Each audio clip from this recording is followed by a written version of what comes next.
अवाम 13 जमाती हुकूमती इत्तेहाद के साथ हैं या तनहा तहरीक इंसाफ के साथ, फैसला कल हो जाएगा। ज़िमनी इलेक्शन का बड़ा मार्का कल हो रहा है। कौमी असम्बली के 8 और पंजाब के 3 हलकों में घुमसान का रन पड़ेगा। इमरान खान 7 नशिस्तों से कौमी असम्बली के उम्मीदवार हैं। शिकस्त से खौफजदा हुकूमत के ज़िमनी इलेक्शन मुलतवी कराने की तमाम तर कोशिशें नाकाम हो गई। इलेक्शन कमीशन ने ज़िमनी इंतखाबात के तमाम तैयारियां मुकम्मल कर ली। एक तरफ 13 जमाती हुकूमती इत्तेहाद, दूसरी तरफ तन्हा तहरीक इंसाफ। कौमी असम्बली के 8 और पंजाब के 3 हलकों में कल बड़ा मुकाबला हो रहा है।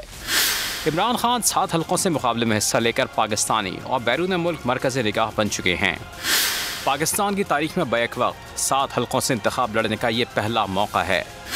इमरान खान खैबर पख्तूनख्वा की 3, कराची और पंजाब से 2 नशिस्तों पर उम्मीदवार हैं। खैबर पख्तूनख्वा में कौमी असम्बली के 3 हलकों में ज़िमनी इलेक्शन होगा। पेशावर के हल्का N31 में इमरान खान और ANP के गुलाम अहमद बलोर के दरमियान दिलचस्प मुकाबले की तवक्को है। पंजाब के ज़िमनी इलेक्शन के नतीजे से बुरी तरह खौफजदा हुकूमत ने सैलाब की आड़ लेकर ज़िमनी इंतखाबात को दूसरी मरतबा भी मुलतवी कराने की कोशिश की। तहम इलेक्शन कमीशन ने वजारत दाखिला और सिंध हुकूमत की दरखास्तें मंजूर नहीं की थीं। इलेक्शन कमीशन ने ज़िमनी इलेक्शन के लिए तमाम तैयारियां मुकम्मल कर ली हैं। तमाम हलकों में इलेक्शन कमीशन ने रेंजर्स, FC और पाक फौज की तैनाती का नोटिफिकेशन जारी कर दिया है।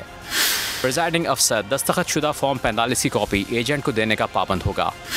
इलेक्शन कमीशन ने शिकायत के अजाले के लिए सूबाई और वफाकी सतह पर कंट्रोल रूम कायम किया है। मैं इमरान खान हूँ, आप बोल्ड न्यूज़ देख रहे हैं। सबसे बड़ा चैनल बोल, सबसे बड़े एंकर इमरान रियाज खान के प्रोग्राम इमरान खान बोल के साथ ने रेटिंग के तमाम रिकॉर्ड तोड़ दिए।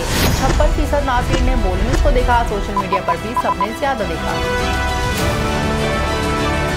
सबसे ज्यादा व्यूज, सबसे ज्यादा रील्स और सबसे ज्यादा रेटिंग के साथ बोल अब भी नंबर 1 पोजीशन पर बरकरार।